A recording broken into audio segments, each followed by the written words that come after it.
everyone, and welcome to yet another episode of the Video Game Choo podcast. I'm your host, John. I'm here, and I'm hosting with the mostin'. This week we have Michael. Mm-hmm. And Rose. Rawr.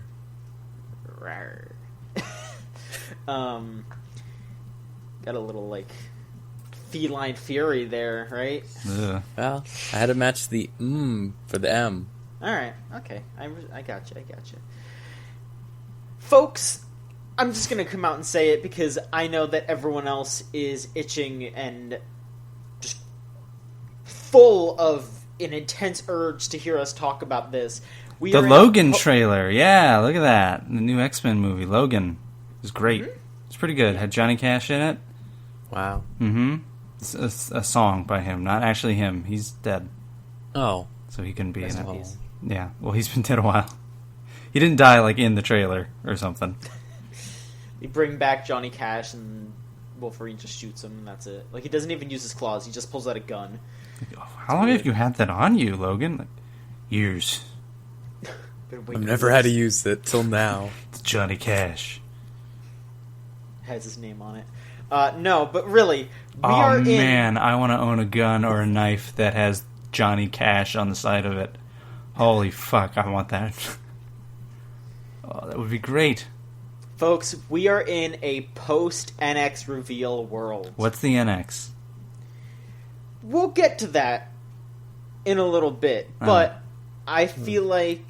Disappointing. Yeah, maybe we should just lead off with that. Yeah, let's kick it off. Yeah, let's do that. It happened today. Yeah, it happened today. Let's not waste any time. We'll get to what we've been doing after this, but the NX was officially revealed on the day that this was recorded, and it is called the Nintendo Switch. Now, if you've been living in a dark, cool cave for the past couple of days... I have. May I just say congratulations for connecting to the internet long enough to download the podcast. Thank you. But I'll just give a quick rundown of what the Switch is in case you don't know what it is, and then we'll talk about what we like about it. So the Switch is a really interesting concept in which... the controller is made up of... Well, the controller's made up of a bunch of different parts called Joy-Cons, and you can slide different parts of it off and onto a built-in screen that slides into the console, it's kind of like... dock. They call it a dock, yeah. And then you can slide these controller parts onto the screen that's built into the dock, and then slide that out of the dock, and then take your home console games with you. Yeah, and so the mobile thing, it looks like a Wii U pad, kind of. Mm-hmm. And then at home, the screen lives in the dock, and then you can either hold it like you're holding two Wiimotes, or you can put it on this other Joy-Con thing and hold it like a controller. And there is also what seems to be like a Pro Controller style that looks thing like it was printed in a 3D printer. Yeah, it looks. I'm hoping that's not the final model for that. Well, we saw photos later of what looked like, because there's no branding really on anything. I think maybe there's just the symbol, but there's no We later saw images that had the amiibo on it, and it had colors on the buttons. But in that video, none of that is on those controllers. Those images actually got disproven. Those weren't real. Someone drew that up. But no, I'm looking at the official images they put out. It says Nintendo Switch on the dock with the symbol, and in the middle of the Joy-Con that has that you slide the controller parts onto to hold it like an actual controller, that has a Nintendo Switch logo in the middle of it. It doesn't have any symbols on it when it's just the screen. Yeah. So it uses cartridges. According to some tweets, it'll be able to run Unreal Engine. A lot of companies came up to bat for this. Just to name a few, EA saying they're going to do it, Activision, Ubisoft, all the big names.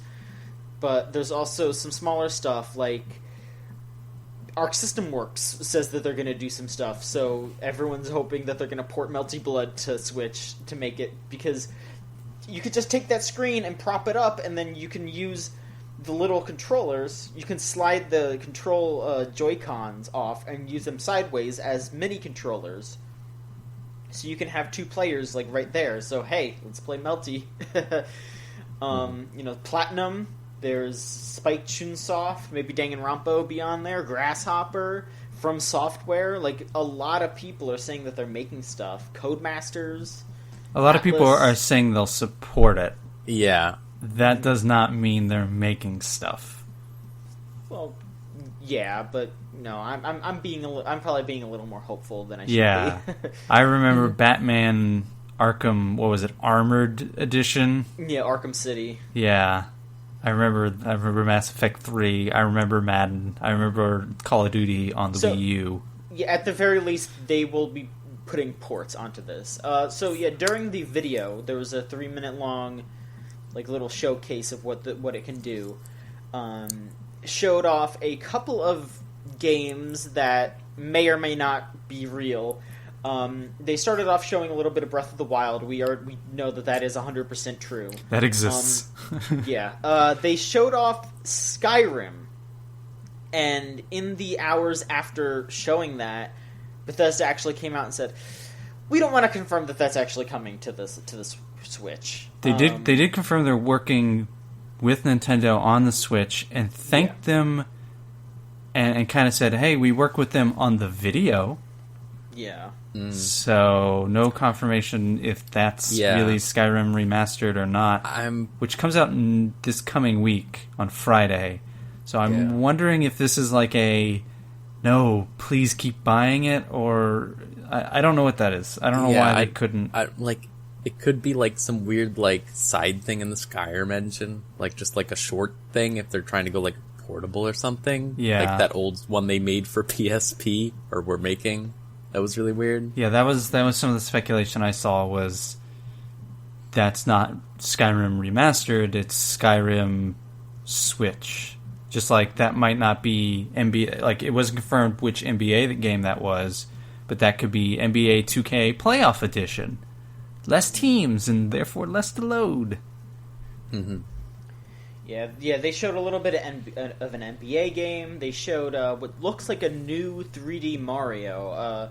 It's kind of funny that people are like taking apart the footage of the new 3D Mario and like piece together that, this seems to be a Mario 64 Galaxy kind of game instead of like a 3D world, which I'm excited about. But once Bethesda like debunked the idea that was actually Skyrim, I don't inherently believe some of the other stuff we saw and some of the other speculation. I bet that Mario game is real. If anything, like that, the Mario like main team hasn't made anything since 3D World, so I totally buy that is like. Yeah, I think it's real too. But it went from like, oh shit, there's a new Mario to like, oh, I think there's a new Mario. Maybe, hopefully. There will be a new Mario, but who knows if it looks exactly like this. You know? Yeah. They also showed some Mario Kart, which, at first blush looked like Mario Kart 8, but there were some little details in there, like, for example, how a King Boo is in it, and King Boo hasn't been in a Mario Kart game since, I think, Double Dash? Or maybe King Boo is in DS, I don't remember. I think it is Double Dash. But also they showed that in the top corner, in the item slots, there were actually 2 items that you could switch between. So what if it was Mario Kart Switch and it was just a Double Dash sequel? Because that would make sense. Yes, that would be good. Please, I would be totally down. Like, especially because that would be really funny if they like just pulled the wool over everyone's eyes, just being like, "Oh yeah, we're gonna show some like something that looks like Mario Kart 8, so nobody would notice." But actually, this is totally just gonna be Double Dash 2. Yeah, because that fits into like Nintendo's dumb thing of like, all right, everything on the DS has to have a D and an S name in it.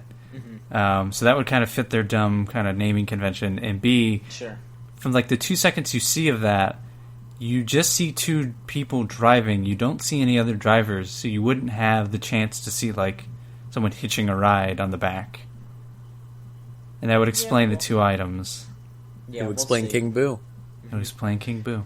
And then the last thing they showed, which was kind of funny the way that they presented it, was they presented what looks to be maybe a new Splatoon game in an esports setting. It was Splatoon. It was Splatoon. Now, we don't know if it's a new one or just Splatoon. Yeah, well, I mean, at the very least, it looks like they are doing some sort of update, because it has been pointed out that the Inklings in the trailer had different hairstyles, had different pants and gloves, which were all things that were not available in the original Splatoon. So I'm at scared. The very least, I'm scared of people who can glance at Inklings and know that they have different haircuts. This isn't right. That's scary. Like, those aren't my Inklings.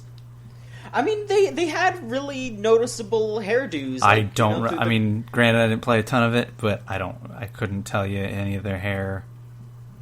I mean, I just remember like the boy Inklings had like the it was like tied up in a knot, and then the girls had theirs like long, and then in this trailer you can see that like there's a boy Inkling with like an undercut, there's a girl Inkling with shorter hair. Like, that's all stuff that's not in the original Splatoon. All right. Do squids get haircuts?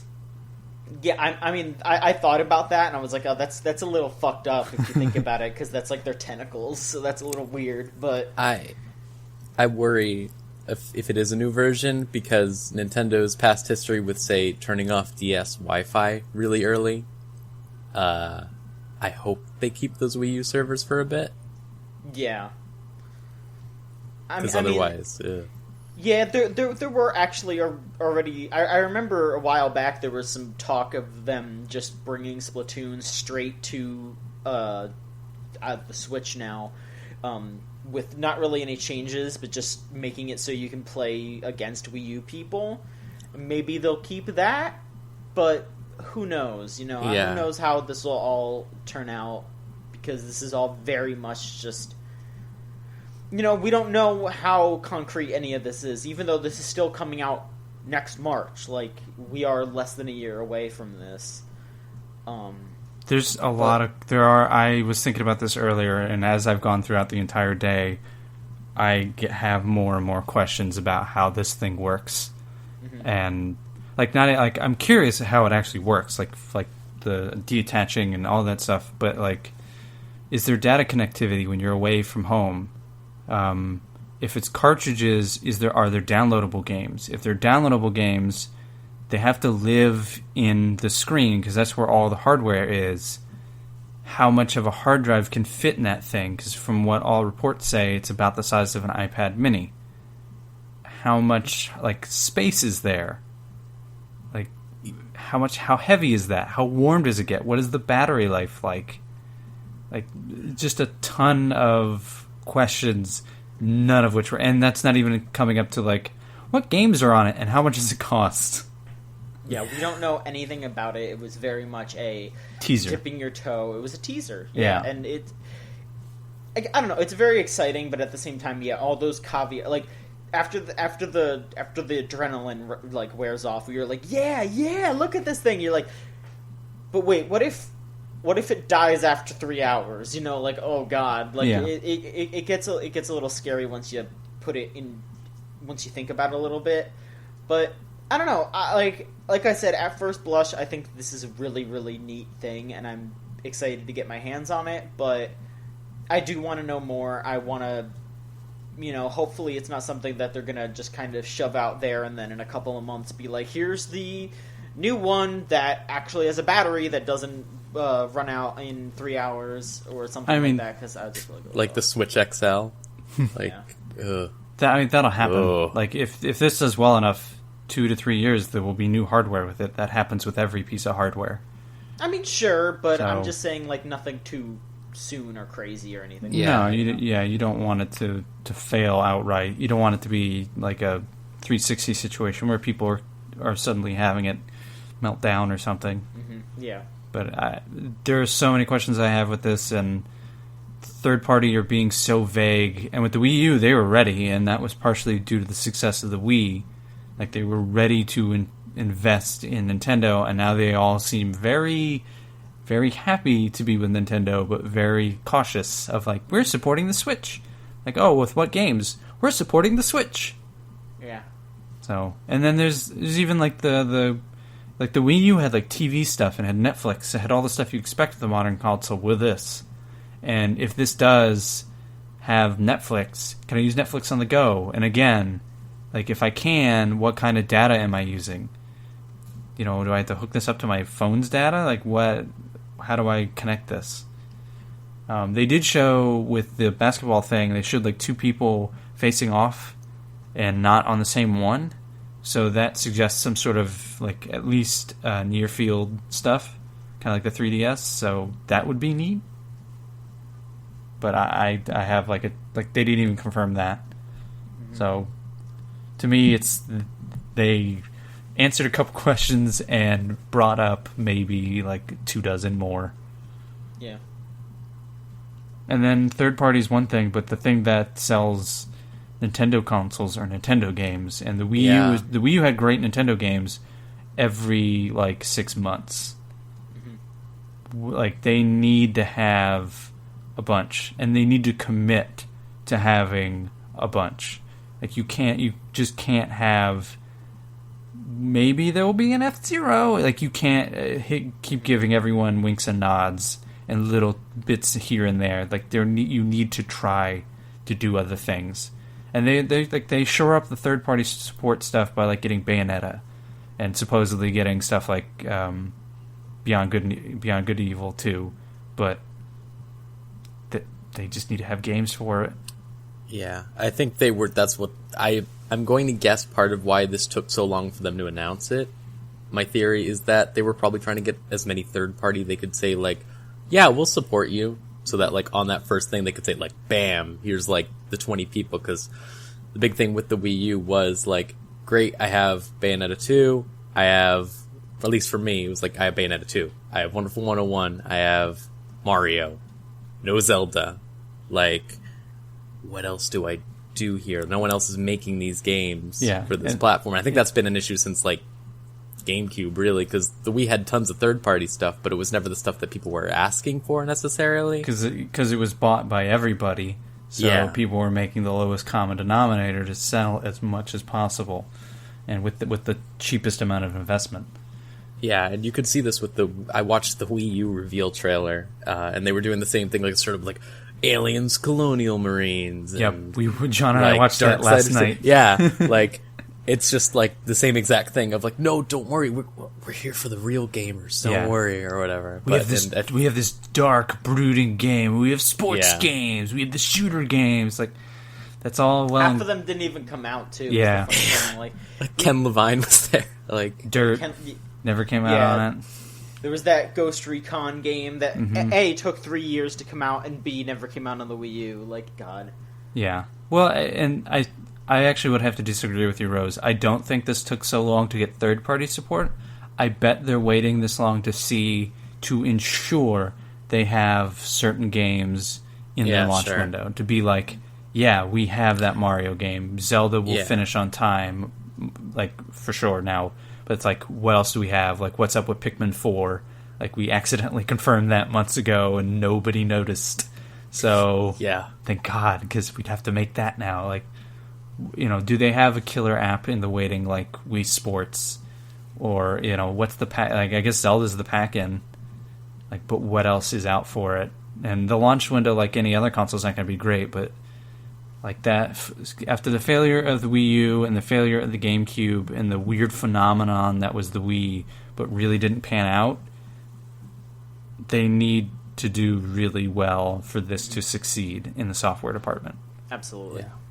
And it also needs to be like $299. Definitely. Like, I think at max they could get away with $350, maybe. Because, like, then people go, well, it's a tablet. Like, I spend that much on a tablet. Maybe. But, like, It's hard. It's still hard pressed for just entertainment. You like at that price, you are looking at people who would have to sit there and debate: do I get a Switch or do I buy the PS4/Xbox One I don't own? Yeah, and they're cheaper.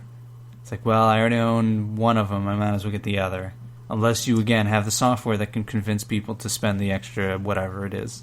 I think the just portability alone is a lot for a lot of people, probably. Like, the idea of I can play Zelda, like, on the bus or something. I don't think that many people ride the bus. And I don't think those are the people with disposable income to say go buy a Wii U or a Switch. I guess, but, like, if you're arguing, like, it's $50 more and I can get something I could use everywhere, in theory. Yeah, I just don't know if there's enough of those people to convince themselves to sell enough of these units over the first year, so it's not, a Wii U again. Because the Wii U struggled even to get to like 500,000. Yep. So. All right. Well, that does it for at least the first bit. Let's switch. Switch talk topics. Huh? Okay. Yeah. Huh? We switched it up on this episode. Michael, how about we talk to you about what's been going on so you stop making these jokes? All right. Hi. Michael, what's been going on? You missed last week. Now you're back. What's up? I wasn't here last week. Did you miss me? Yes. Did you miss me? Yeah, of course I did. Oh. I didn't listen to last week's. That's fine. Yeah. I saw it was about ears and food. As usual. Okay. Hi.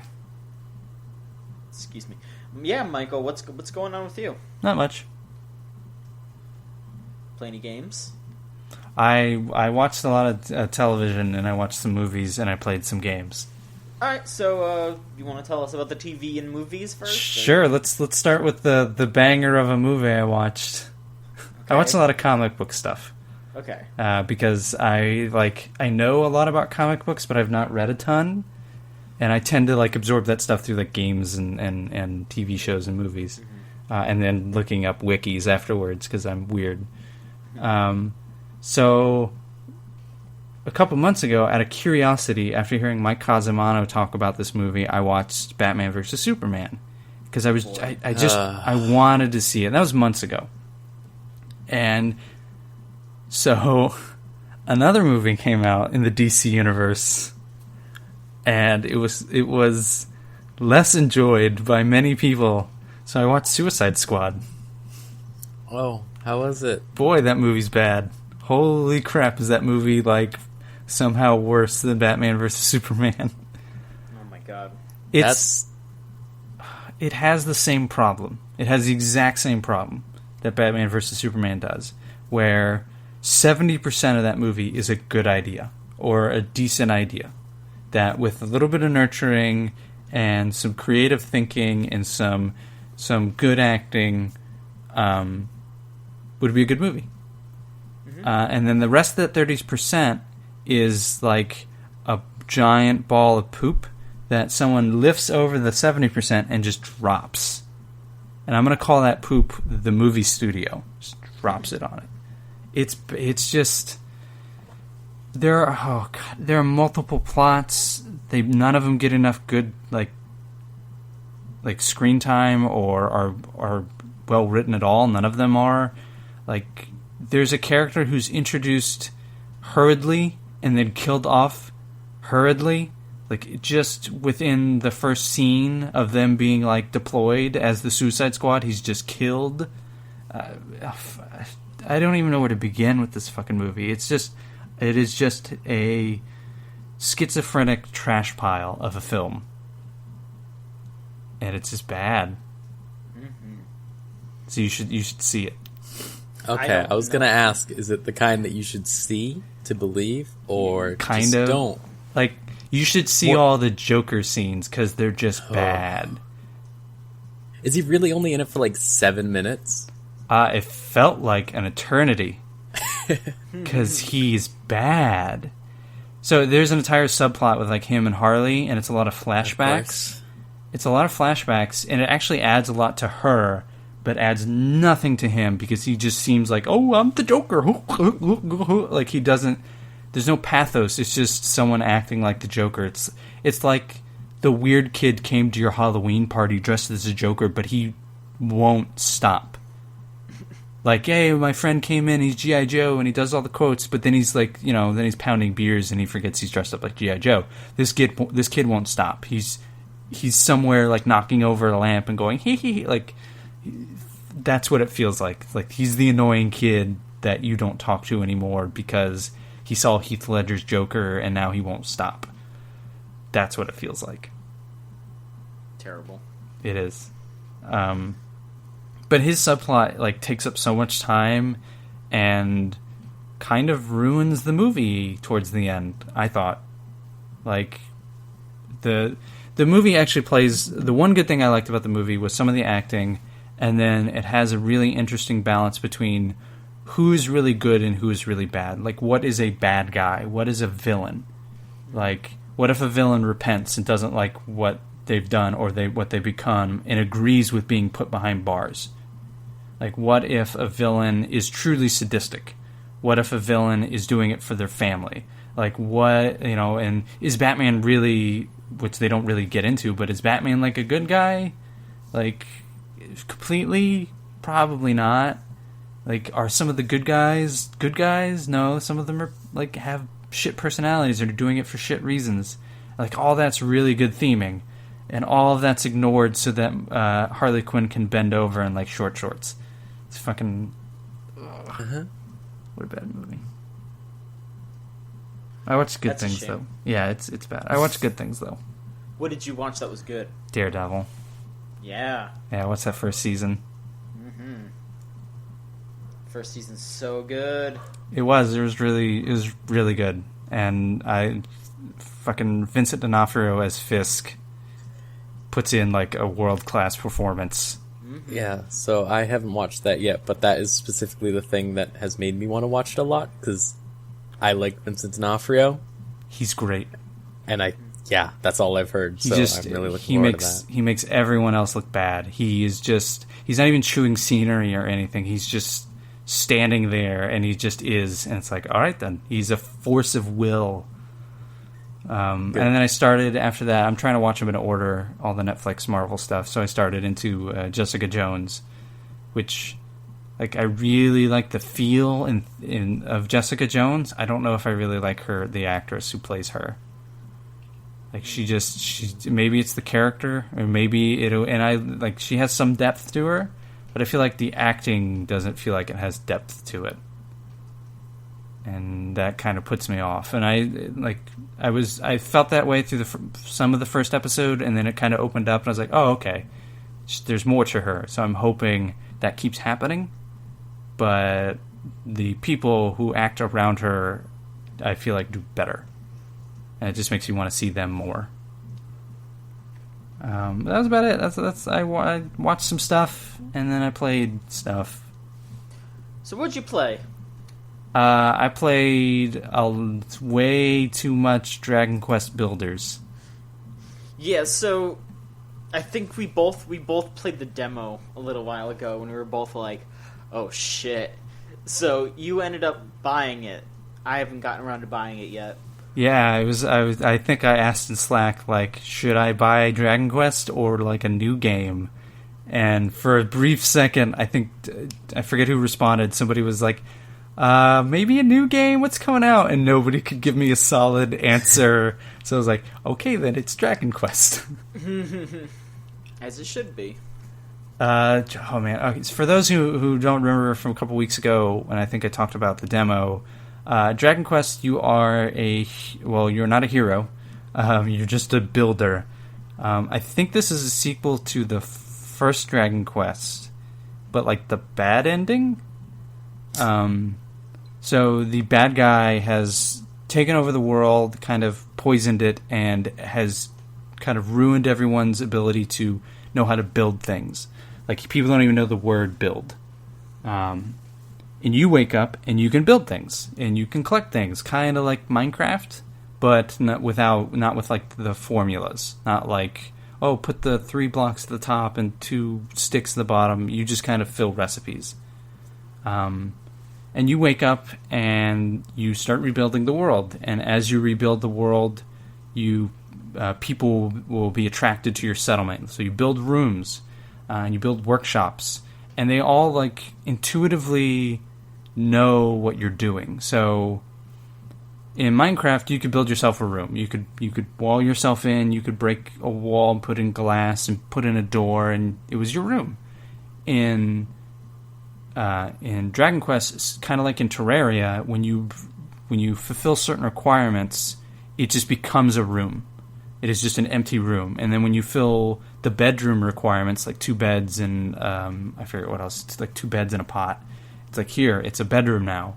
If you put down like a workshop station and a fire pit and like a leather sack, it becomes a workshop.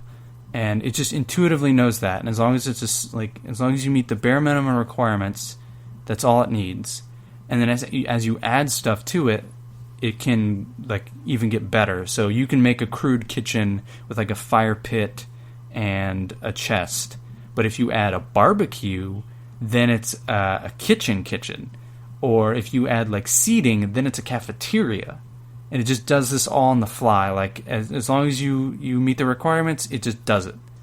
And the little things that you add, and every time you make your room better, it adds to like your settlement's level.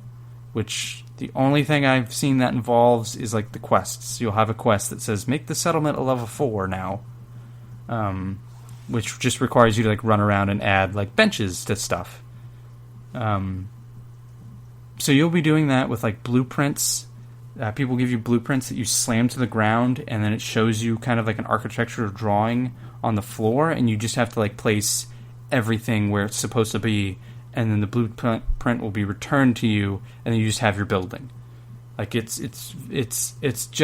Minecraft, but with much more structure, like with quests and buildings. People will go into those buildings and use them. They'll make stuff for you. They'll make food for you. They'll make clothes for you. They just do stuff, and it's kind of great to like venture out into the world, go get like the 6 items you need, and come back. And, oh, someone made a bunch of ladders for me. I don't need them, but I have 6 ladders now. It's really neat. It's really kind of fun to have, like, Legos, but have, like, the instructions be really easy so you can make the buildings you want. And then it has, like, a bunch of flaws that are really annoying. Mm-hmm. Like, the jump button is circle. And so I'm constantly accidentally hitting X, and that just brings up either like a menu or talks to people. X opens doors, talks to people, opens the menu, and it's all in one button, but like square is never used. Your attack button is triangle. Pause just like zooms out the map a bit, and then like gives you like an overhead view, and then you can kind of look around you a little bit, but you can't really look very far. There's no way to... The game is like broken up into different chapters. I think there's 5 of them. Every time you complete a chapter, you lose everything. You go to a new settlement. You have no items.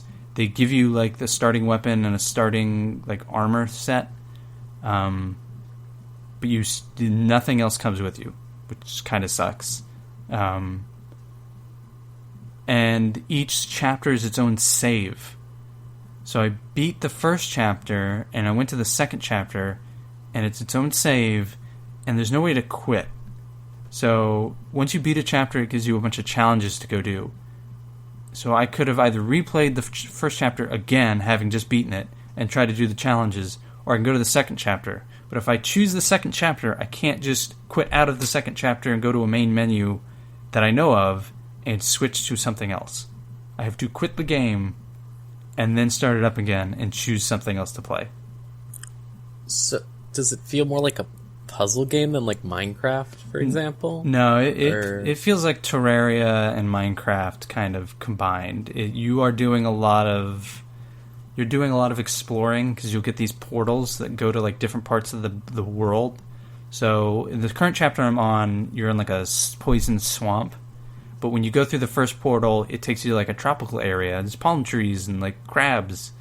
And the second place is kind of similar. It's like flooded and there's crabs everywhere and there's weird magicians. And there's puzzles to solve.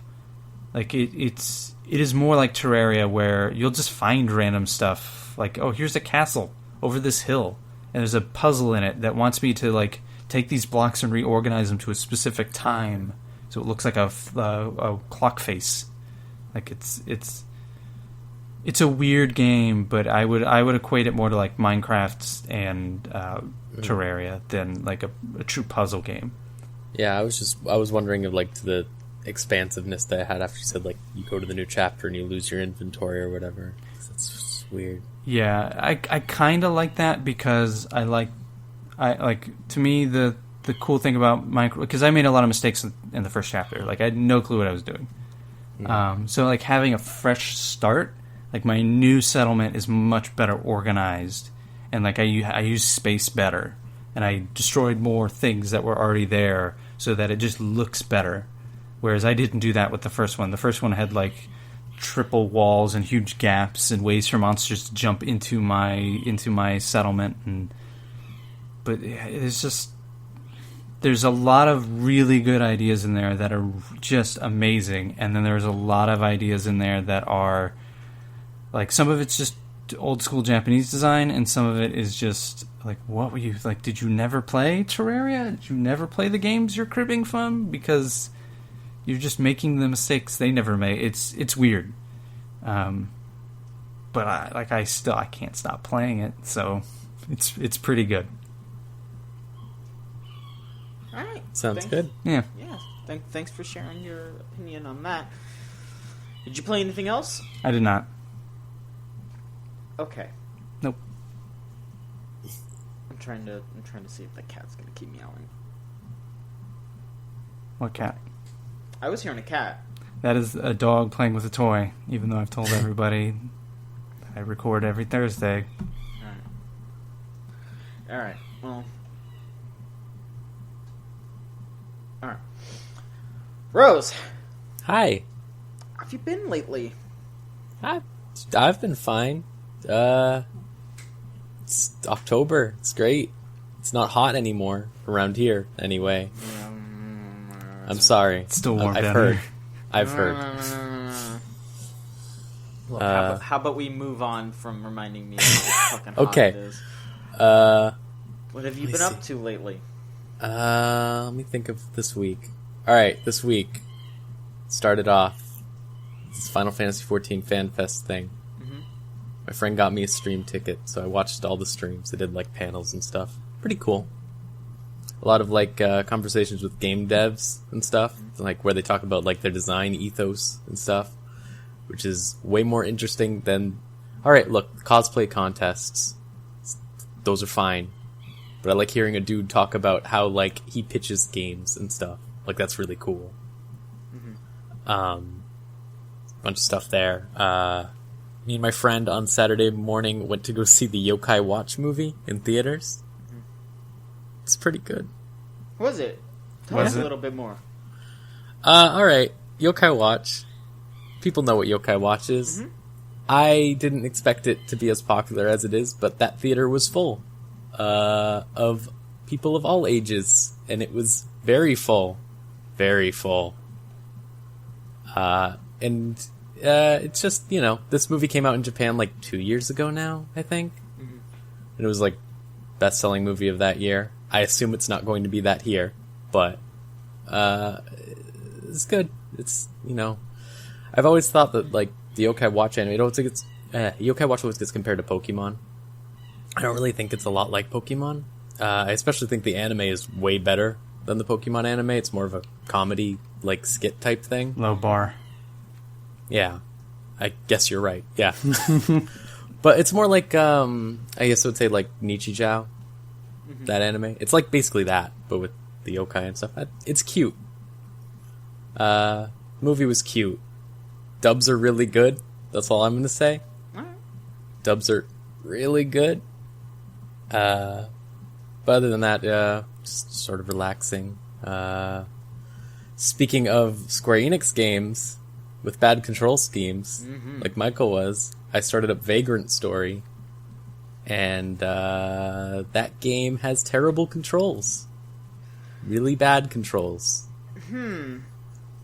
Yeah, I heard that game is like one of those like classic JRPGs that people need to go back to these days. Would you recommend that at all, even with the bad controls? So, first, I thought that it was like Final Fantasy, right? Because like every JRPG was like Final Fantasy in that time. It is not like Final Fantasy. It is a dungeon crawler, and I didn't know this. And like, it has a story, so it's not like you're just going through like procedurally generated stuff or anything. You're going through like story dungeons with story reasons and stuff. And I think the story is actually really interesting. It's like in this weird like 1800s type situation, and you're like not like a cop, but like sort of like the cop's cop, if that makes sense. And you do like investigations. You're watching The Watchmen. Yeah, and there's like political intrigue and stuff, which makes it a lot more interesting than like Final Fantasy, you know, save the world type stuff. Sure.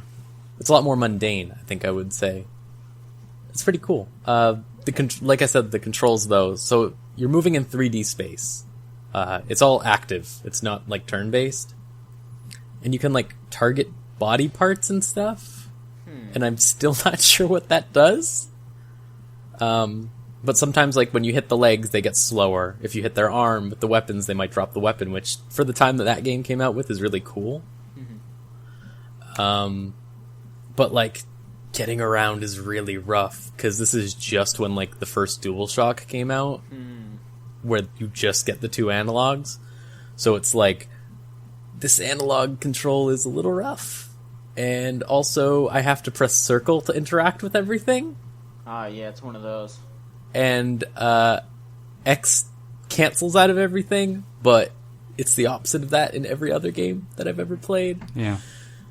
And the menus are kind of a nightmare. There's like equipment, there's shields, there's all this stuff. You have to go in, you have to double tap an item to use it. And then it takes you out and does this really long animation of you using the item. All of it feels really clunky, is what I'll say. But I also think it's pretty fun so far. I'll probably say more when I get like more farther into it. I've only done like the first dungeon or so.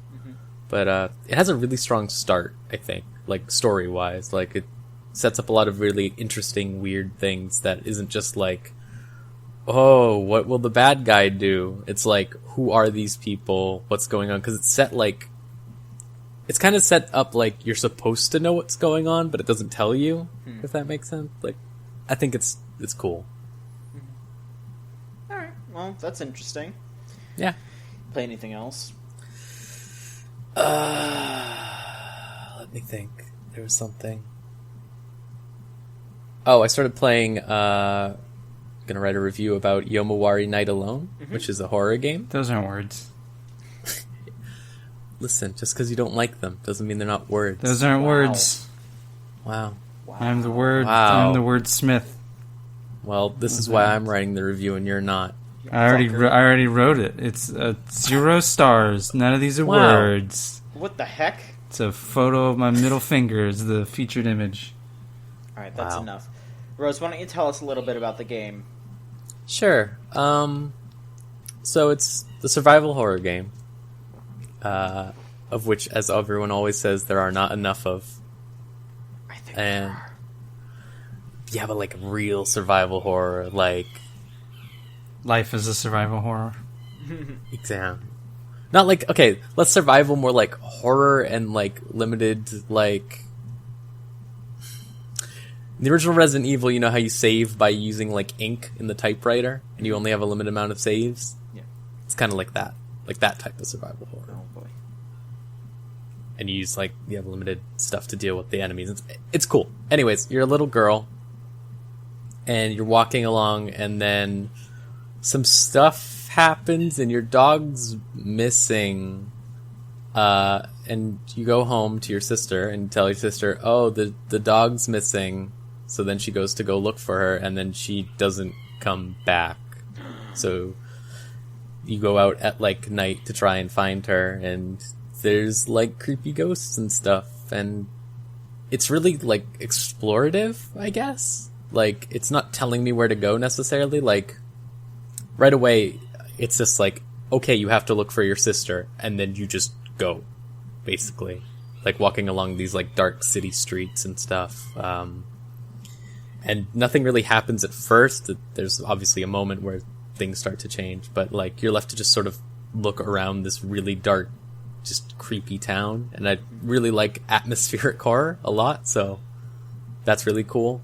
They add more puzzle mechanics later on, like with how you deal with the enemy stuff. But yeah, I've only played up to chapter 2 so far, but I think it's looking pretty good. Okay, cool. I'm glad you're enjoying it. Play anything else? That's about it. Usual WoW and stuff. I'm probably going to write a review of WoW at some point, the most recent expansion. Okay. Because I'm almost done everything, and it's really weird. Alright, well, I look forward to taking a look at that. So, as for myself, the only big thing that I've been playing recently is I just randomly dove into Ni no Kuni. That's a good game. It is. I've had it for, like, a long time. Over a year. I probably mentioned it on a podcast, like, a long time ago, but I'm finally actually digging into it. I'm not that far in the grand scheme of things. I'm, like, probably almost 20 hours in, which, that sounds like a lot, but for Ni no Kuni, that's not. Mm-hmm. That's only, like, a sixth of the way through the game, so... Who doggy? I don't know. I really like it. There's, it, you know, I feel like people are going to compare it a lot to Pokemon because it's a monster collection game, but I'd almost compare it more to Persona. You know, it's very much like it's a lot like a Persona in which, you know, you're battling enemies and then you end up having to persuade them to join you, or not Persona, it's Shin Megami Tensei. Pardon me, I'm gonna get yelled at for that. It's a lot like a Shin Megami Tensei game in that sense, where you're battling an enemy and then sort of persuading them to join you. Except it's there's no like negotiations. It's just kind of like, oh, randomly an enemy will want to join you, and then you play your harp, and then they join you. It's like, okay, sure. I don't know. I do really like it, and the writing and the art is fantastic. It's such a charming game. It's just like a Ghibli movie, but as a game, so it's nice. I like it a lot. Yeah. I don't know. Nothing I really need to say about that. It's not new. That game came out in 2012, if I remember correctly. So God. Is there another one? The second one. Yeah. Is there another one coming soon? Yeah, which I'll probably be finished with that at least by the time that one comes out. You say that. Yeah, I know. I mean, I want to be done with it, but, you know. Kind of wish that they brought the portable version over here, because it was originally a 3DS game, if I remember correctly. Oh, DS, actually. Oh, yeah, fuck. Damn. Yeah. I would have loved to play that on a handheld. I've heard good things. Like, they're basically the same game from everything I've read. Like, it's just, obviously, one is graphically good. I don't need graphics. I want to be able to... I want to be able to carry it around with me. I wonder when I'll be able to do something like that. Game Boy. But yeah, that's pretty much all I can think of. You know, I just been diving into that. So whatever. Oh, actually, one other thing before I forget. This will kind of transition into some news stuff, but I also played that Pokemon Sun and Moon demo. They made Pokemon so much better. Yeah. Did they? Yes, they did. I haven't played the demo, so. I mean, I just think like all the like little quality of life functions made the game vastly superior. You know, there's a little button that you could press that shows you exactly how your Pokemon stats change during battles. Like if someone uses Growl on you, or if you use a move that boosts your speed or something like that, it'll say like defense -1. Speed +2, something, stuff like that. So you'll actually know what's going up. You don't have to just memorize it. Oh, so something they should have done like generations ago. I mean, yeah, but at least it's here. Yeah. Yeah, what else? I've read a lot of stuff like no more HMs, no more gyms, none of that. Yeah, no more HMs. Gyms have. I mentioned this last week during the show because this was news. So I'll go over it quickly. Like gyms have been replaced with the trials. So like the city's leader will send you off basically on a quest, and then you perform the different activities, and then you also have to battle a boss Pokemon or a totem Pokemon as they're called, which just has stronger stats. Just stuff like that, they really mixed it up, and they added a bunch of really great quality of life stuff that, I wasn't really expecting from a Pokemon game. Like it tells you what attacks are super effective and what aren't, so that way you don't accidentally hit something you don't want to. You have like a dumb moment, like we all do, where it's just like, fuck, I accidentally used a ground type move on a flying type or something like that. So you don't have to memorize that dumb chart is now a behemoth and is that too terrible to even look at, let alone try and use. Mm-hmm. Oh, it's half effective against flying, but it's a flying electric, so it's half effective and half ineffective. Yeah, it'll just say like super effective or not very effective or effective. Yeah, now it'll actually tell you. And there's buttons that you can press that it will tell you exactly what the move does, like to the T. Like, it just, I don't know. I really dig what they've done, and I mean the game looks great. I'm playing it on the new 3DS. I've been hearing that it looks choppy on original 3DSs. I didn't run into anything that bad. I was actually happy playing on the original 3DS because something that I and my girlfriend have complained about is the frame rate issues in X and Y. And Omega Ruby is like in battle, it would drop to like 8 frames, and you could feel it. Mm-hmm. Yeah, especially if you had 3D on. And I was doing I just did all the battles, and it totally seemed to just be stable the whole time. And that could just be the demo, but I hope. Yeah, I don't know. I mean, and I did also really like the variety of things that they had you do. You were taking pictures. You were. There's one moment where you have to catch a certain number of Pokemon with a limited number of Pokeballs. They have you ride Tauros, and that's how you smash rocks instead of having to use HMs. Like, I don't know. I just think that this is the Pokemon game that, you're right that they should have caught up, but this is the Pokemon game that I think catches up to the quality of other RPGs while also keeping that amazing Pokemon battle system and the fun of collecting Pokemon. I think this pushes Pokemon a little bit above and beyond. Like I really dig what they did with this game. Neat. Yeah. So I mean that's what I've been playing. But let's move on to news. Again, let's switch back to news. Yeah, let's redock. Let's slide that back in. Redock. Let's Joy-Con. Michael. Yeah. What news do you have on the docket this week? That tweet I gave out is exploding, my man. Holy shit. I'm glad my laptop speakers are on. Nearly 100 retweets. Jeez. Yeah, what a dumb tweet. Anyways, that Red Dead Redemption 2 is a thing. Man, there's like a fly in my room. Hang on. It's you. Is it a mirror? Oh no, I'm Jeff Goldblum. No. You watch me poop. I'm sorry. In my dorm, there was a. I don't know who put it up. Someone printed out a Jeff Goldblum was watching the poop on the back of one of our toilets. It was pretty good.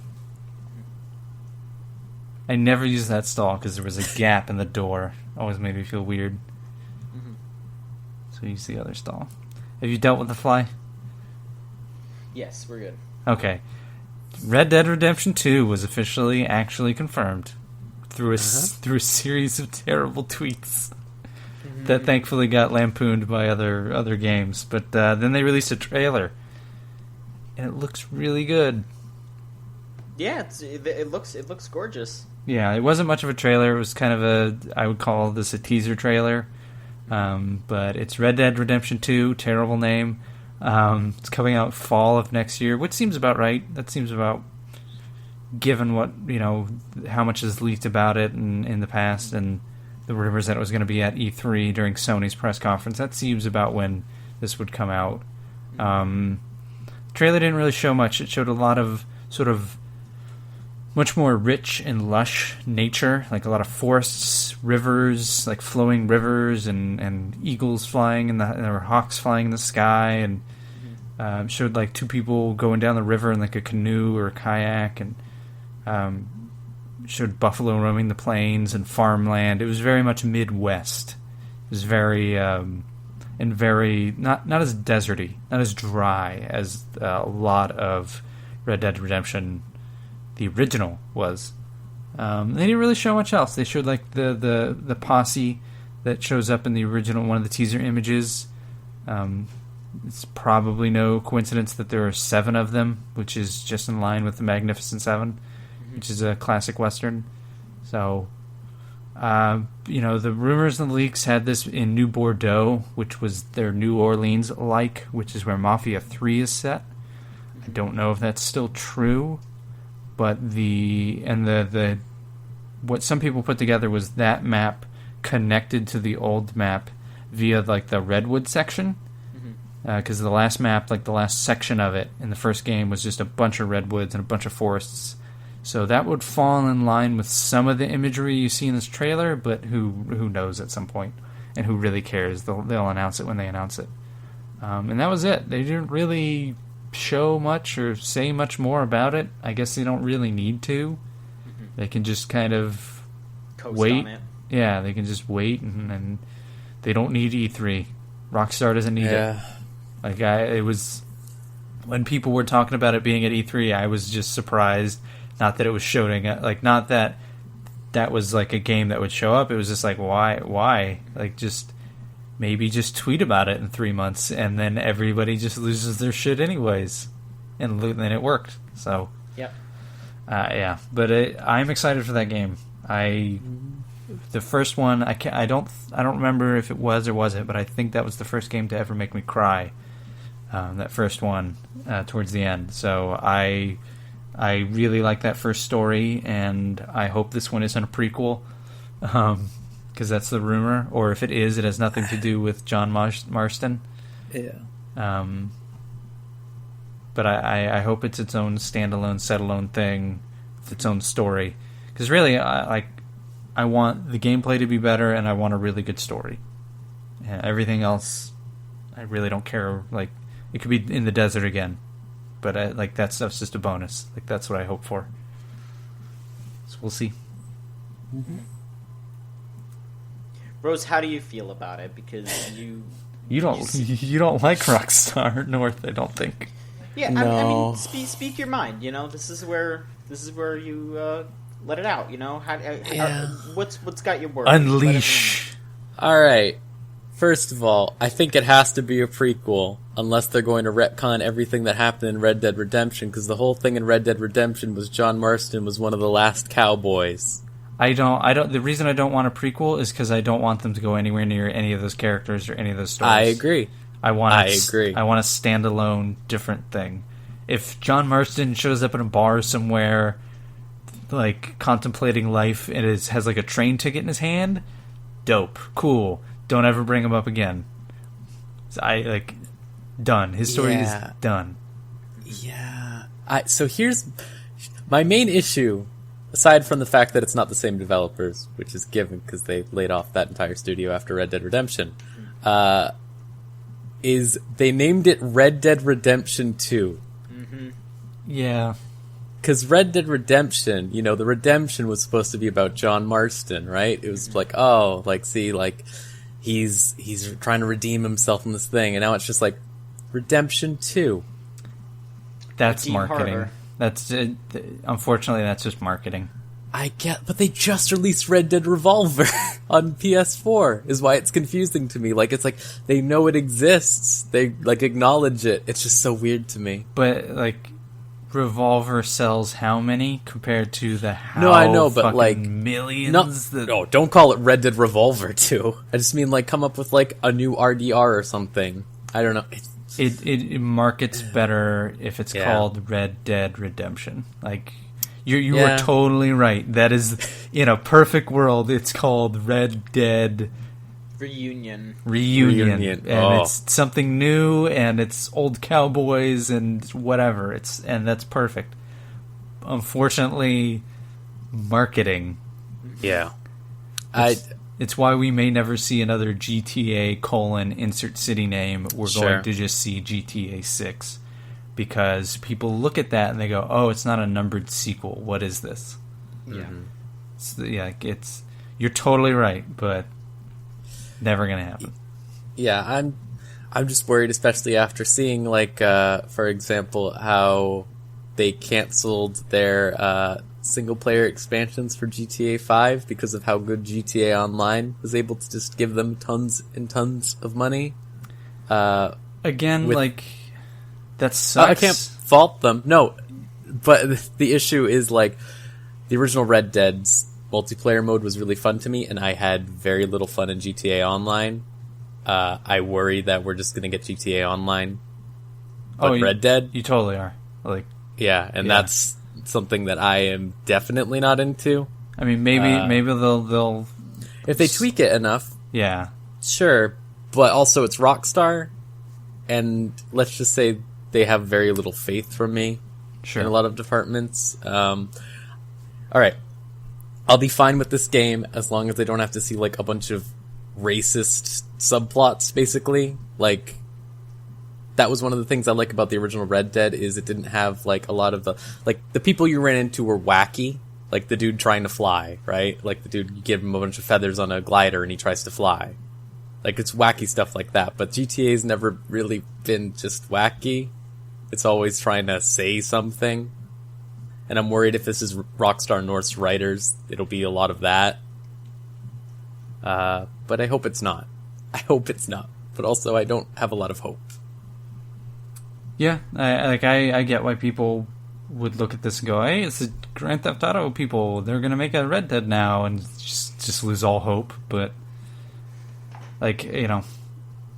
Hey, guys, what if the Native Americans were bad, too?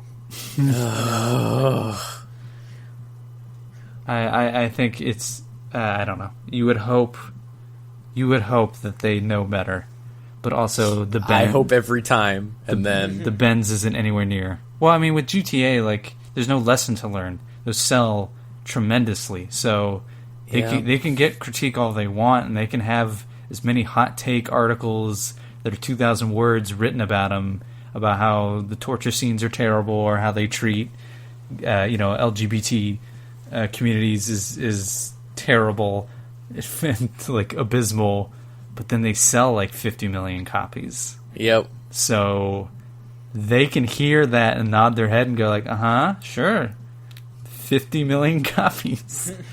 Yeah. Ooh. So I would hope that the different setting would require a different approach, but also no bends. So without the bends, this will never come out. So we don't have to worry about it. I feel like a little better after they said from the creator, like from the Rockstar North team and the creators of Red Dead Redemption. So like maybe that's implying they have some people who worked on it or something. My understanding, I think that's probably just marketing. My understanding of the way Rockstar works is like a studio might work on something, but all the other studios help. So a Rockstar North joint isn't just those people; it is everybody. Yeah, especially with like an open world of that size, and any modern game of that size requires more than one team working on it. So, cross our fingers. Yeah, I would love it to be good, is what I'll say. I would love a good Red Dead. Like, Red Dead is one of the best open world games of all time, in my opinion. I mean, hey, the original still exists, so... Yeah, exactly. And so does Red Dead Redemption. Oh. Yeah. I don't forget Revolver, even though I never played it. I don't even know what it's like. Me either. Cowboys. Did y'all ever play Gun? You remember Gun? No. I remember Gun. I played Gun. That was stupid. Yeah. I remember Gun and Haze. Oh my god. Haze is religion. And Red Dead Revolver is the shit.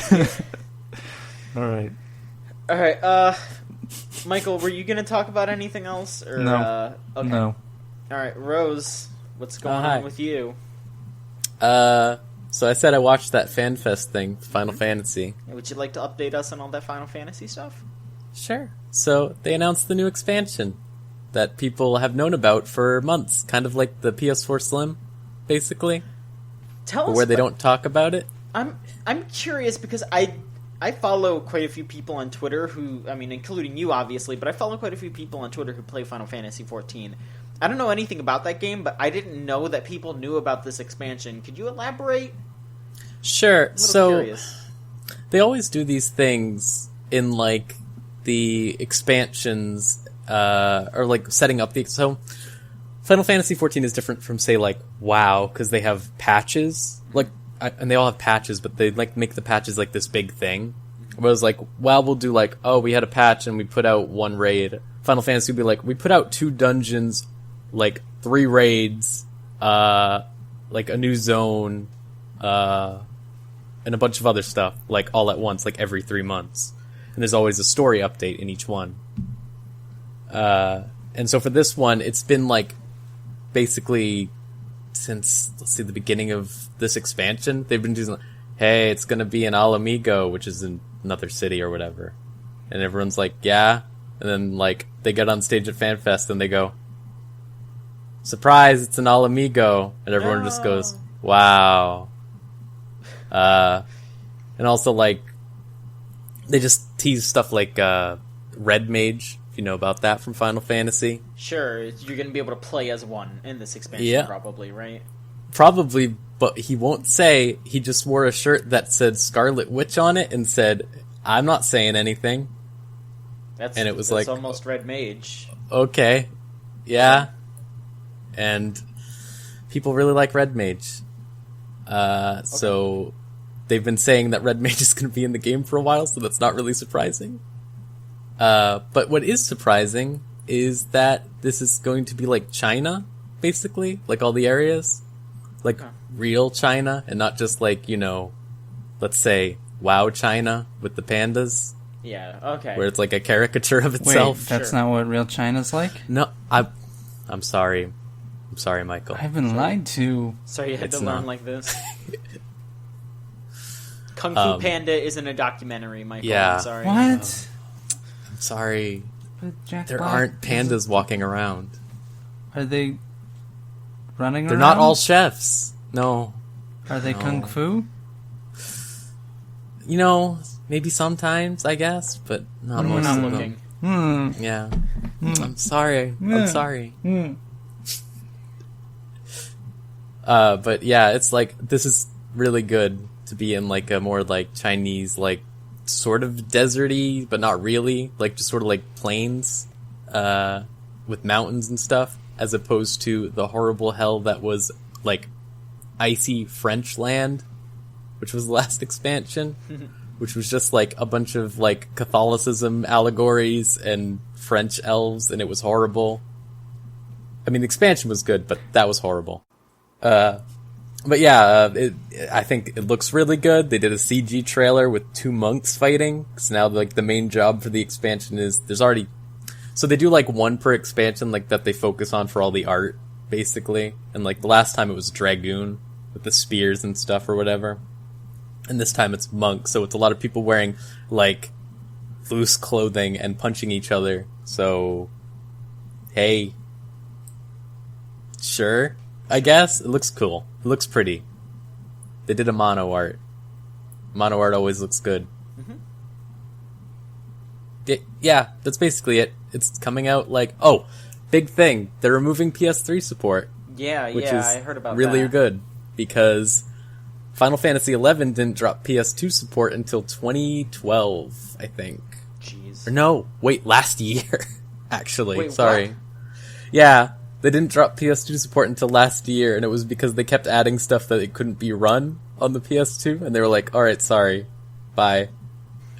But, yeah, like, they've talked about on that dev team, as many people know, the PS3 is not the most fun console to optimize for, let's say. Yeah. So, optimizing every single, like, 3 months for that console and 2 other ones is kind of, like, a nightmare that's held the game back in a lot of regards, because they've talked about, like, hey, here's a new UI feature. The PS3 can't use it. Like, hey, when you play Triple Triad, you can't do anything else because the PS3 will melt if we do anything else while you play Triple Triad. And it's really nice that they're getting rid of that, because the PS2 held back FF11 a lot. Like, a lot. Because they couldn't ever go to a, like, PC spec basically of, like, past 2001. So you just ran into a lot of, like, wow, everything sure looks like it's from 2001, and everything runs like it's from 2001. Also, why can't I play in 60 FPS?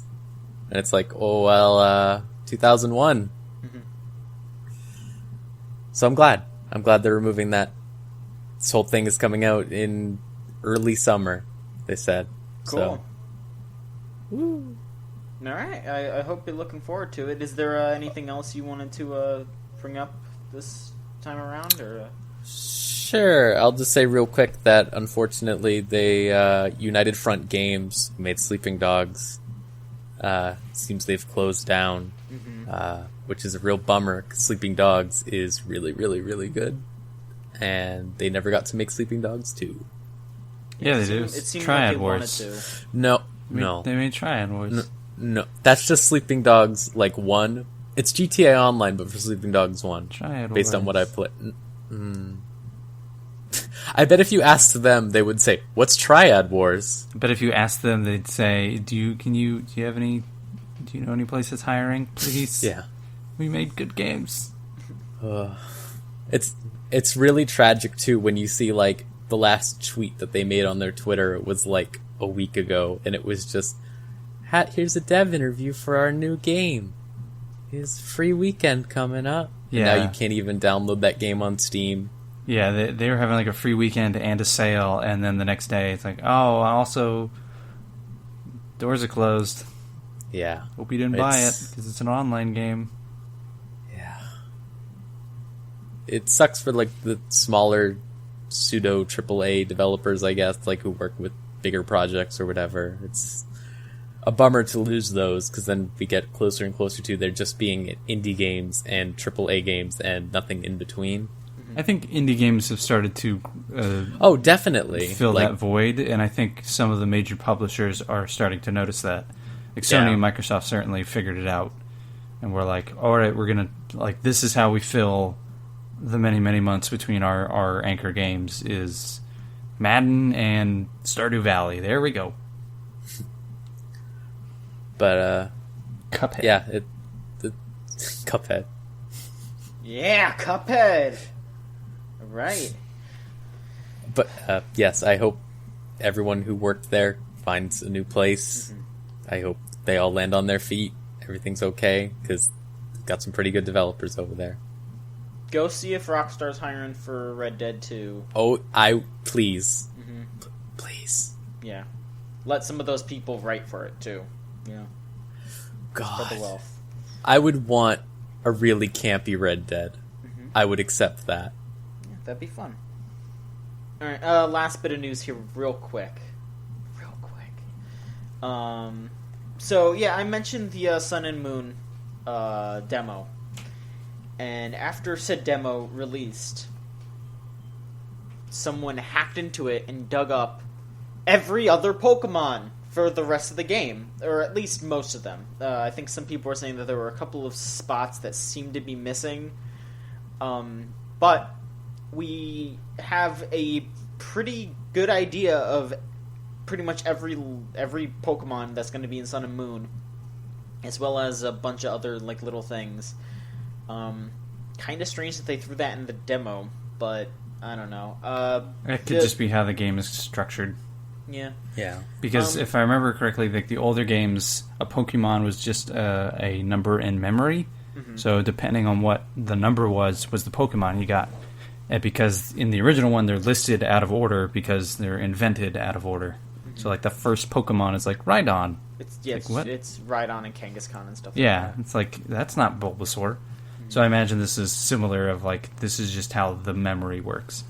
I think it's shitty of people in a day and age where we decry the absence of demos to take a demo, hack it, and then start tweeting out and sharing those files. That's some fuckery.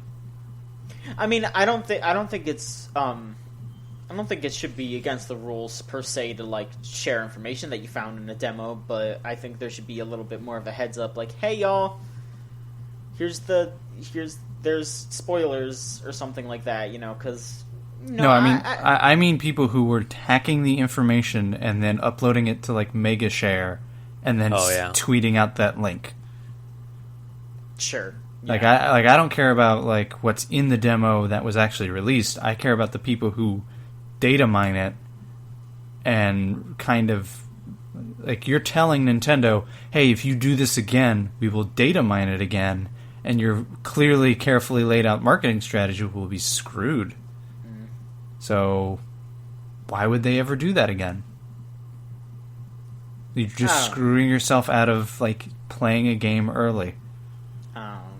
Like, and it's people who are fans, and that's not showing me you're a fan. That's showing me you don't understand anything. You're being kind of an idiot, kind of a shitbag. I don't know if I agree. I've at least been glad that with the things they've been doing, they've already improved. Like, they've made a fix so like homebrew stuff has already had for I think like a year now, like little patch type things you could put onto like Omega Ruby and Alpha Sapphire.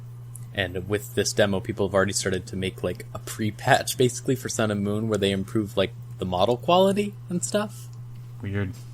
Yeah, because that was a cool thing I remember I first discovered when they first started doing homebrew stuff for the 3DS big time.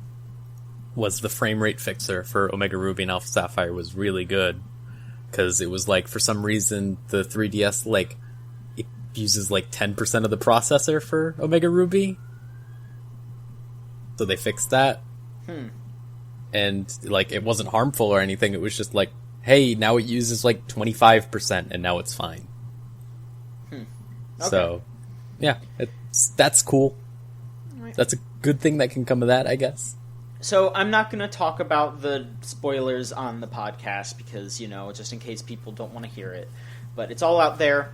I put up one of the videos on the site, and I listed some of the, like, you know, the other Alolan forms and some other stuff. There's some interesting things with the Ultra Beasts and the Legendaries that I really wasn't expecting. So if you're curious, it's on the site. If you want to wait, of course you have that option. I'm still ready to be surprised though, because there isn't really any context. I still have a lot of questions. So if you're worried about things being completely ruined for you, don't worry about it. It's mostly just a bunch of models, no story context, but we'll see. But that should do it for news.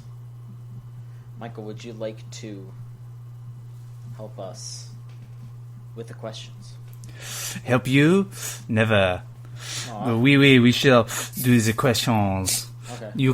You can send questions into podcast at videogamechuchu.com. Man, this accent. Yeah, and you're fucking it up. Everywhere. I'm fucking it up. Let's hear your fucking perfect French accent, you piece of shit. No, I'm not even talking about the fact that I'm not talking about the accent. I'm talking about how you almost linked them to the wrong address to send questions in. Podcast at videogamechuchu.com. There you go. What did I say? You said at videogamechuchu.com, and that's it. I said podcast. I didn't hear that. No. You couldn't hear me through my thick, accurate accent. Probably because you were just go a bunch. So I'm smoking. Please, Michael. Smoking. Please. You don't appreciate art. I don't. You don't appreciate art. Or you can go to videogamechuchu.tumblr.com as he interrupts me /ask. I'm sorry. Beat the shit out of you. Should have killed you when I had the chance.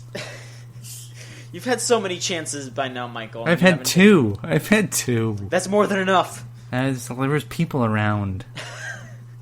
There will be no witnesses. I've driven you places. Yeah, to the fucking Hell on Earth Mall. Fucking Toy Story room, life-size room that thing was. God. Hellscape that's out of a Doom level. Hugs McGee starts us off by asking, what's a game or a game series you don't like that you'd really like to see get a good sequel? It's a weird question. It's a good question. It's a good question, but it's weird. Duke Nukem. Oh my god. Do you want a good sequel? A good one? Yeah, I would like a good Duke Nukem game. Yeah, a good game. What would that be? Duke Nukem constantly realizing how terrible he is and slowly falling down into a pit of self-hatred. Damn, I sure fucked up. Damn, I'm really sexist. I should probably, try talking to some people about this. Damn, I wanted to vote for Donald Trump. Just things like that. I really blew this one. Rose, do you have one? GTA. Whoa! Man. I can't think of anything, but I'm going to say that because I legitimately, I played GTA 5 and I was like, I hate GTA 4, first of all. And I played GTA 5 and I was like, this has good parts, but, then they sort of ruin it in a lot of places. It's weird that you like parts of 5, but you don't like 4. Well, you see, 5 has cool heists that are fun. Sure. And then 4 has Nico Bellic, the Nightmare character. Sure. But, yeah, if they just made a game that was, as good as the good parts of 5, but all the time. So I know it can't be all the time. You want Heat, the video game. Yeah, I want Heat, the video game, right? Yeah, all of us, give me it. All of us do. We just want Heat. Yeah. Yeah. Mm-hmm. All right, that's what I say. John? I want a good Airgees God Bless the Ring. Moving on. Anonymous asks, that's your answer. Anonymous asks, what franchises do you hope to see represented on Nintendo's new console? Okay. I have some answers here. Okay. So Codemasters already said that they're working with Nintendo. I want that F-Zero game that they were supposed to have been working on to actually happen this time. Didn't they confirm that they're doing an F-Zero game at some point? Miyamoto said that there's going to be an F-Zero on the new console, but I want Codemasters to make... no, not Codemasters. Shit. Yeah, I don't think it's Codemasters, because that's the Dirt people. No, it was, It was someone else. It was the people that made Burnout, I think. They don't exist anymore, right? No, that's... Criterion. Is that Criterion? Yeah. No. Yeah, no. I know what you're talking about, but I don't remember specifics. Nintendo bring Criterion back. No. Anything else? I mean, I just like all the classic Nintendo stuff that I would want to see. I do hope that they... I mean, I don't know if they're going to make a brand new Smash, but I hope that they at least bring Smash 4 to the Switch. Come on. You know how much I love Smash. It's Melee or nothing, bro. Now I'm making fart noises. Jesus. Yeah, that I saw so many people making mock-ups of fucking GameCube controller attachments for Melee, and I'm like, stop, fucking stop, please. They'll never will. What is dead cannot die. Stop, for fuck's sake. Rose, you got any? All right, Metroid's a given, but I would really like to see a Metroid where it's like. This is crazy pie in the sky, all right. But Project M2. No, Project M2, sure, why not? No, I don't want that. Fuck that. No, Project M, not Other M. Other M2. Oh no, I don't want that. Pie in the sky. Metroid Prime when you're at home. It's Metroid Prime. You take it out. It's like 2D Metroid. That's ridiculous, boy. I know. But what if you could do that? You can. You can buy the Metroid Prime on the Virtual Console for $300, and you can buy Metroid, the original, for $15, and you can play one at home, and you can play one on the go. But they're the same game. Oh, yeah, the design hasn't changed in years. You got some more? Yeah, just one more. Other than that, Animal Crossing. Because Animal Crossing, like, being able to park it at home on the couch and play Animal Crossing on the TV, be good. Yeah. But also the ability to do Animal Crossing everywhere else I do Animal Crossing. Yeah, always also be good. Keep your town clear of weeds. Mm-hmm. I always like the new stuff. Like, I grew up with Nintendo. I love all the Nintendo stuff, and I'm always like to see what new iterations of old stuff becomes. But when Miyamoto made a new thing, it was Pikmin, and that's Wii Music. There's still Walmarts that sell Wii Music for $50. But like, I like it when they try stuff. I like it when they go off the deep end. You know, Pikmin was crazy, and it's great. And Splatoon was crazy and a crazy idea, and everybody was like, "Oh, this could fail terribly," and it was great. So I like it when they try new stuff, and that's the stuff I want to see. That's the stuff I'm curious about. And I want there to be a good Mario game. That'd be great, because I haven't liked one in a while. Sure. All right, this one is asked about John, but isn't really for John. So John, you're not allowed to answer this one. Oh, great. Anonymous asks, is it true that John and Randy Pitchford have beef now, since you didn't get any Duke Nukem codes? Yes. They hate each other with an eternal fire that burns as bright as the sun. Randy Pitchford has been sending Duke Nukem masks covered in blood to John's house. John has been sending magic cards, like not Magic the Gathering, like magic cards with knives stuck through them to Randy Pitchford's office. It's gotten terrible. Yeah, every time I open up the tips mailbox, it always just says, like, I'm all out of bubble gum. But it's from Randy, and it's every day. Every day. It's a chewed piece of bubble gum, and it's a picture, and then there's an arrow, and it says, "That's you, John." Chew you up and spit you out. How did this person even know that we didn't get codes? Like, we didn't cover it? Yeah. I mean... Maybe we didn't say it at some point? I guess. I don't know. Maybe you said it on Twitter? This is Randy, right here. Yeah, he's trying to figure out. He's fielding out the with situation. Your head, man. If Randy, what are you doing then? Send us some fucking codes. We want to play the game. He doesn't want to send you a code because he's got beef. What did we do? We like Duke Nukem, like, for fuck's sake. No, that's the problem. No, we don't. I mean, me and Ryan do. I apologize, Michael. I don't know if Ryan does. He does. Dude has bought Duke Nukem literature of his own volition. He also bought that Geico picture. Okay. Yeah, maybe Ryan's a little harder to read than we think, but still, come on. Moving on.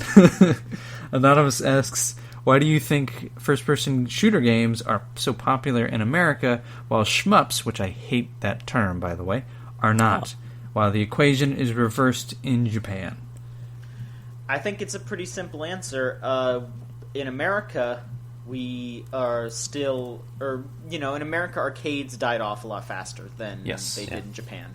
So shmups continued to be popular. Like Space Invaders, while not, that's not something that we would see very easily compare to something like a Darius or a Gradius or something like that. Like that is still the building block of shmups, and in Japan that caused a coin shortage with how much people loved Space Invaders.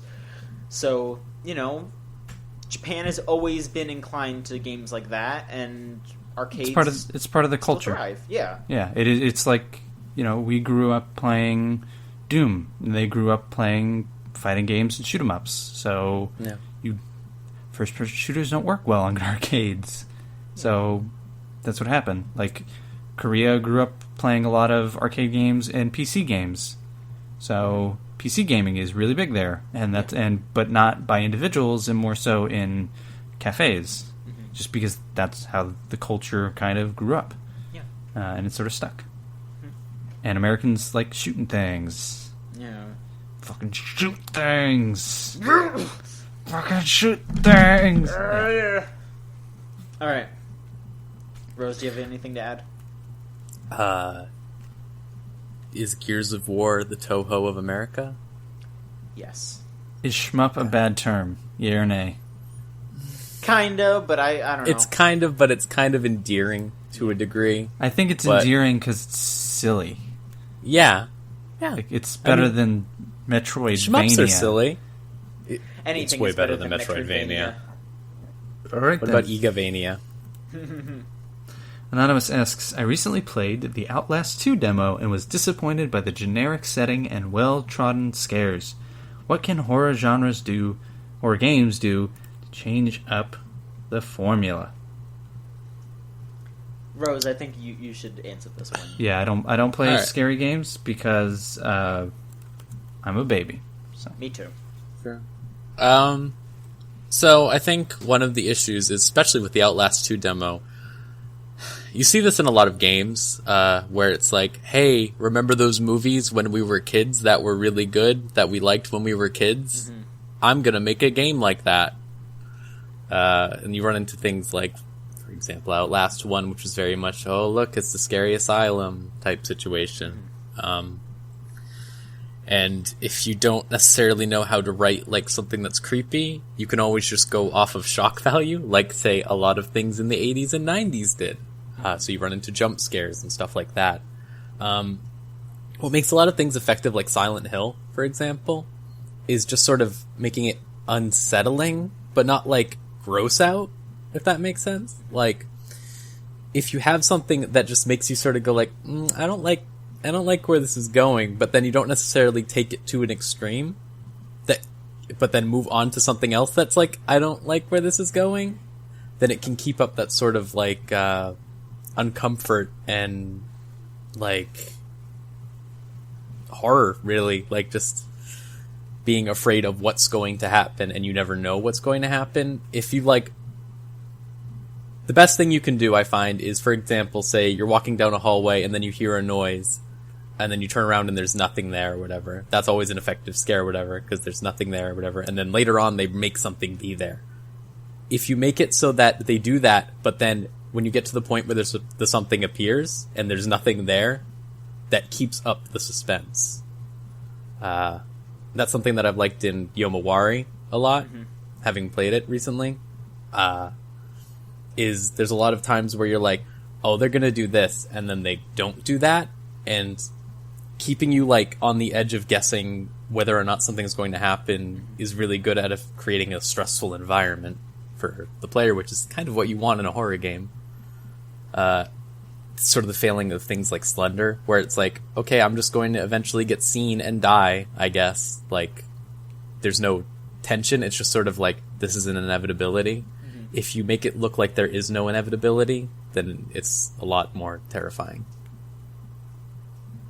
Alright, great answer there. So basically just consistency and not going over the top immediately. Yeah, like, show restraint. Mm-hmm. Like, that's the most important thing, because if you show that you're, like, not afraid to just, like, keep throwing that thing out there, eventually it loses the power it has over the player. Sure. Alright, how about the next question, Michael? Make me. Slowbird asks, do you think any Wii U games will be re-released for the Switch? If so, how many will be Bayonetta 2? Well, I don't know. I mean, there were a bunch of rumors that Splatoon, Mario Maker, and Smash were coming. And, I mean, they showed Splatoon in this trailer, but we don't know yet if it's just a re-release of Splatoon or if it's a sequel. So, who knows? But, you know, we'll see. I mean, it's kind of hard to tell because we don't know how the Wii U's functionality will transfer over to the Switch. So we don't know if certain gyroscope things might be identical. We don't know how the touchscreen will work. I really hope there's not a gyroscope in it. Yeah, God. I really hope there's not a gyroscope in it. At the very least, don't make it Star Fox Zero levels of bullshit, please. I can't think of, like, really good games on the Wii U that you would port over. That wouldn't just have a sequel on the Switch, yeah, like, no. I wouldn't have a sequel or wouldn't have, like, 3D Mario World. Like, okay, we just make another Mario. Like, yeah. Yeah. Yeah, like, what was there on the Wii U, really? Like, that wasn't just, like, another, like, part of a series. Yeah. I mean, there were some original, or not just original. Yeah, there was Splatoon. There was like Splatoon. There was Tokyo Mirage Sessions. There were a couple of things that stand out, or like say like Bayonetta. But it's like, you're not gonna like necessarily just bring that over to the next console. Like it's I don't know. I could see him doing that, but I don't see that happening in the first year unless the sales are abysmal. Yeah. Because if you do that, you tell everybody who like our focus isn't on new software, our focus is on old software. Mm-hmm. I think it wouldn't be a bad idea to say at E3, like if you have a large slate of games, let's say you have a dozen games that are all new, all coming to the Switch, plus third-party support. If you said, and then these 3 Wii U classics for $20 can be downloaded, and it's Bayonetta, Tokyo Mirage, and Smash. Sure. That is more of a goodwill gesture rather than please. Yeah. And it can replace your sort of, and it doesn't need, assuming this has downloadable stuff, it wouldn't need shelf space. You can make extra money off of it, whether you're porting it or whether you're supposedly this is easy to develop for. So hopefully you can just port it over. You can maybe focus on games that don't need the gamepad support. Mm-hmm. So I guess Nintendo Land will just live in my heart. Mm-hmm. I'm worried about Virtual Console again. Yeah, that was something that was coming up quite a bit. I don't want them to just abandon it or just hit the reset button again. If they hit the reset button for the third time, I think people would get really mad. They're gonna hit the reset button. You're gonna buy Donkey Kong again. But, like, I wonder, like, especially with how long it took them to get anything out on the Wii U for Virtual Console. Like, they just started doing DS stuff, like, last year. They just started doing Wii stuff last year. Like, how long is it going to take this time? Are they just going to port everything back over that already came out on the Wii U? Or are they just going to start with Metroid and Mario 1 again? And then gradually work their way up to Super Nintendo. It depends on how well that stuff still sells. Like, if it's still doing well, which I can't imagine it is with a 13 million selling console, then yeah, it'd stay exactly the same. But if they're smart, they just say, here is a SNES pack. It is 12 games, 10 games. You just made me think that, like, $60. They could just stop. They should just stop the Virtual Console and then they just start doing the TV things that they're doing with the little mini NES. Oh yeah, they could just do that instead. Yeah. Yeah. It's the same thing. You're paying for it and you're actually paying less money. So there's just, again, it's like we said at the beginning, there's just a ton of questions about the Switch, and like Virtual Console is, I'm really curious about it, and it's at the bottom of my list of questions of like, I want all these answered before I'll buy it. And speaking of buying it, hold on, let me transition to our last question from Anonymous. Okay. Y'all gonna buy Switches at launch or wait a bit? You can send questions in to podcast@videogamechoochoo.com, or you can go to Tumblr at videogamechoochoo.tumblr.com/ask and ask some questions like that. So are we gonna buy Switches? I'm probably going to, just because I feel like A, someone has to, B, I'm such a huge fucking stupid ass Nintendo fanboy, of course, and I don't know. I mean, I might hold off a little bit if things aren't immediately hunky dory, but I'm hoping that they're gonna answer some of those questions that you brought up, Michael, and they get rid of some of my worries, because if just a couple of my worries are squashed, then I think that will be worth a day one purchase for me. Yeah, like price is a big one for me. Mm-hmm. If it's $400-500, like no. Hell no. But if it's a $200 console, or $350, or it's not $200, $299 or $350, then yeah, I would probably get it first thing and grab Zelda or grab whatever one of the launch titles is, and I bought a Wii U. Like, why wouldn't I buy this thing? Yeah. I eventually bought a Wii, and I don't like the Wii, so why wouldn't I buy it? I think I own every Nintendo console. I don't own an NES. Yeah, I still need to get an NES, but other than that, yeah, same for me. I own a Super Nintendo, I own an N64, I own a GameCube, I own a Wii, I own a Wii U. So I think I'm bound by law to buy a Switch. And at least pick up that new NES so you can round out the package, kind of. No, I'm going to go get an original NES. Are you crazy? I know, I'm just kidding. Rose, you going to buy one? I think I have to see what's going to be around first. Like, they had From Software on there. That's always interesting. Like, From Software on a Nintendo platform. Like, what would that be? Come on. What? It's Dark Souls. Or is it? It's Armored Core, maybe. Great. But, great. I think it depends on, like, if they say, like, hey, there's a Metroid game. Hey, there's, like... In 6 years. Kingdom Hearts 3. No. I don't know. Like... Like, if it depends on what they show me. Right now, I'm sort of like, but like, price matters. What's there matters. I'm gonna wait probably. Look, what if Skyrim was on it? Look, I'm weak. If Reggie, if their entire next presentation was Reggie looking at the screen and going, "Smash Bros," and that was it, I'm gonna have to buy it. Like, that's it. You're a terrible person. I know I am.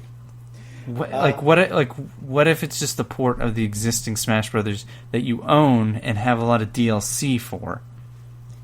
If I have to rebuy all the DLC, then I'll take pause, but I'll still probably end up doing it because I'm a weakling.